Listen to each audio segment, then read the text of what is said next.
Hey everyone, CyberMatt back with another video, and today I wanted to talk about some of the more recent Star Trek news regarding the Kelvin timeline Star Trek movies, and talk about why these movies failed. So, of course, the recent news is that negotiations between Paramount and Chris Pine and Chris Hemsworth have broken down.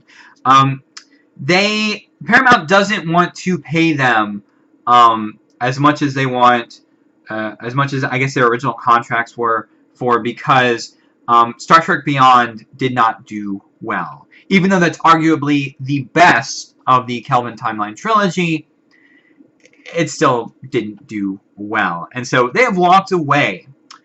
And I think a lot of Star Trek fans now are just going like, they're very happy with this news because they just want these movies to die and go away. They just want the Kelvin timeline just to dissolve into nothingness, like Thanos' snap. But Paramount is adamant that Star Trek 4 is still coming. So, are they going to recast Kirk and Kirk's dad? Because the initial story idea was that through some kind of time travel or parallel universe type thing, Kirk's dad would come back and interact with Kirk, and it would just be, and it sounded like an interesting idea. I don't know, it would probably have been alright, but it would just be weird if they do recast Kirk. I don't see them doing that. And you may be wondering why Paramount would even attempt a Star Trek 4, since these films, you know, did increasingly worse each film. And, well, they don't have a lot of big heavy hitter franchises. I think right now they have, their biggest one is Mission Impossible, and then I think they have Transformers, and then Star Trek. That's pretty much it. So I guess they really want Star Trek to be a hit, and that's why every single, well, I'll get into that in a sec. So yeah, they just really want the franchise to take off and for the movies to make a ton of money. So I honestly just think that the franchise should just die. I mean the Kelvin timeline, obviously. So let's talk about why these movies failed. So, of course, we had the first one here, just titled Star Trek. It came out in 2009. And it was fun for being like a action, you know, summer blockbuster popcorn movie. It was entertaining, at least. They got the characters mostly right, and it was okay.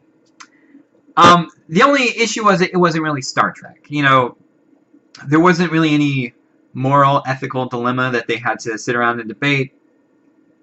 It was more of, oh, let's fire phasers and all of this action stuff in it. And, you know, I think for any franchise to really survive, they do have to evolve and try different things. And as I said, I mean, this series is a fun diversion, but not Star Trek. And then, of course, we had Into Darkness. Now, Into Darkness, one of the big problems with this one, that I think it came out in 2011 or 2012. I think it was 2012. But, I mean, actually, no, it says 2013. Wow. So, you know, with the first movie coming out in 2009, I mean, this one coming out like 3 or 4 years later, that's crazy. Any momentum that was built up with the 2009 Star Trek film was lost with Into Darkness. And, of course, Into Darkness, they made a lot of missteps with that film. You know, hiding Khan as a villain and just having Khan as a villain and just repeating elements, just, you know, doing it in a worse way. You know, repeating elements from Wrath of Khan and doing it in such a bad way. I think that really turned a lot of Star Trek fans off. And honestly, like, I liked the film when I first saw it in theaters. There were definitely cringeworthy moments in it, and just like plot elements that didn't make since, but I thought it was alright. The more and more time has passed, I hate this movie more and more now. And then, of course, that brings us to Star Trek Beyond, which this came out in 2016. So 3 years later. Again, loss of momentum. And honestly, I think this is the best of the trilogy. It's a lot of fun, and it does feel kind of like an episode of the show. It does still have a lot of the Kelvin timeline, the Beastie Boys, and the scene with him on a motorcycle and stuff like that.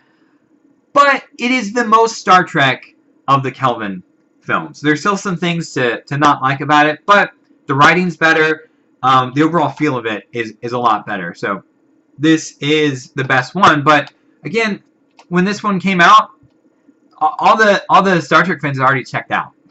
You know, so it just didn't work, unfortunately.